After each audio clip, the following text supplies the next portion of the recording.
BNP chairperson Khaleda Zia উন্নত চিকিৎসার জন্য বিদেশ যাবেন, যে কারণে কাতার আমির একদিন আগেই ঢাকায় পাঠিয়ে দেন বিশেষ এয়ার অ্যাম্বুলেন্স।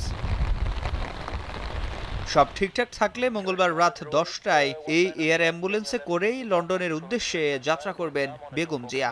যুক্তরাজ্যে পৌঁছানোর পর সরাসরি তাকে লন্ডন ক্লিনিকে ভর্তি করা হবে। কিছুদিন চিকিৎসার পর উন্নত চিকিৎসার জন্য যুক্তরাষ্ট্রে নিয়ে যাওয়ার কথা রয়েছে।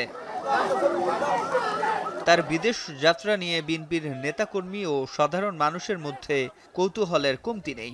বিদেশ যাত্রার আগেই বিএনপি স্থায়ী কমিটির সদস্য, কেন্দ্রীয় নেতাসহ সমমনা রাজনৈতিক দলের নেতৃবৃন্দ বেগম জিয়ার সাথে সাক্ষাৎ করেন।